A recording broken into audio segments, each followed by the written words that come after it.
അസ്സലാമലൈക്കും. നമുക്ക് വലിയൊരു ബേജാറ് പറയണ്ടേ? അതിലെന്തെങ്കിലും തീരുമാനമാക്കണോ? ഇതൊക്കെ സ്കൂളിൽ നിന്ന് വന്ന പാടന്നെ പരിപാടികളൊക്കെ പഠിക്കാൻ പ്രാക്ടീസിനെല്ലാം പോന്നെ. ഒരു റെസ്റ്റ് ഇല്ല.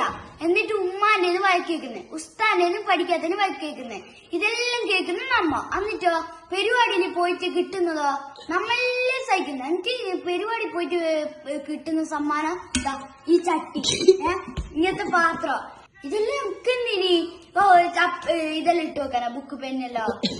നമുക്കൊരു ഉപകാരം ഇല്ലാലോ. 3 കൊല്ലായി ചട്ടി പാത്രം. എന്റെ ഇക്കൊല്ലതാ ഇത്. ഇനി അടുത്ത കൊല്ലം എന്താണോ ഉസ്താദ് സങ്കടം കൊണ്ട് പറയുന്നു. അടുത്ത കൊല്ലെങ്കിലും ചട്ടി, ഇങ്ങനത്തെ ചട്ടിയും പാത്രം ഒന്നും വേണ്ട. നമ്മളല്ലേ കാണാണ്ട് പഠിക്കുന്നതും പരിപാടികളിൽ അവതരിപ്പിക്കുന്നതും. നമുക്കൊരു അറ്റ്ലീസ്റ്റ് ഒരു ഡ്രോയിങ് ബുക്കെങ്കിലും തന്നൂടെ? എന്തിനാ ഇങ്ങനത്തെ ചട്ടിയും പാത്രം തരുന്നേ?